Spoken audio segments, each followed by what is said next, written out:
প্রিয় বন্ধুরা, অদ্ভুত এক ঘটনা আপনারা দেখলে আপনাদের গায়ে লোম খাড়া হয়ে যাবে। তো ভিডিওটি দেখুন সম্পূর্ণ, তবে বুঝতে পারবেন পুরো ঘটনাটা। ঘটনাটি ঘটেছে ইসলামপুর পৌরসভার 13 নম্বর ওয়ার্ডের দক্ষিণপাড়া এলাকায়। ঘটনাটি জানাজানি হতেই কৌতূহলী মানুষের ভিড় জমে যায় ওই বাড়ির সামনে। স্থানীয় সূত্রে জানা গিয়েছে, ইসলামপুর পৌরসভার 13 নম্বর ওয়ার্ডের দক্ষিণপাড়ার বাসিন্দা শিখা ভট্টাচার্য প্রায় 5 থেকে 6 দিন আগে একটি ইন্ডিয়ান গ্যাস ডিলারের কাছ থেকে নতুন পরে মোটামুটি ধরুন এক সপ্তাহখানেক আমি গ্যাসটা জ্বালিয়েছি।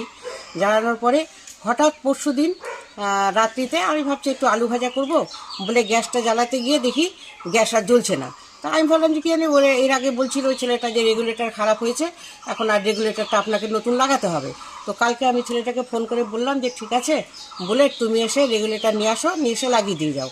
ও এসে লাগানোর পরেও দেখি গ্যাসটা জ্বলছে না।